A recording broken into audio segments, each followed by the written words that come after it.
মিথ্যে অপবাদ দিয়ে তার জীবনটাই শেষ করে দিলাম। এটা আমি কি করলাম? আমার নিজের প্রতি নিজের ঘৃণা আছে।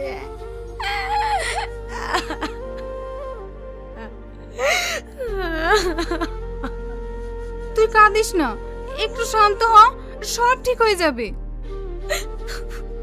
কিচ্ছু ঠিক হবে না। ও জেলে থেকে ওর জীবনটা নষ্ট হবে, ওর আমি বাড়ি বসে বসে দেখবো না?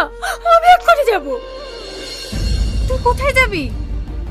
পুলিশের কাছে সব সত্যি কথা বলে ওকে ছাড়িয়ে নিয়ে আসবো। তুই পাগল হয়ে গেছিস নাকি?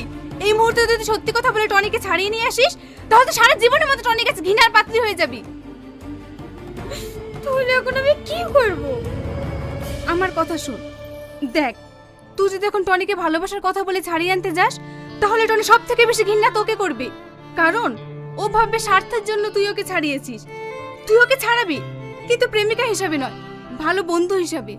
তুই যাওয়ার প্রতি অন্যায় করেছিস, এটা পুলিশের সামনে খুলে বললেই ওকে ছেড়ে দেবে।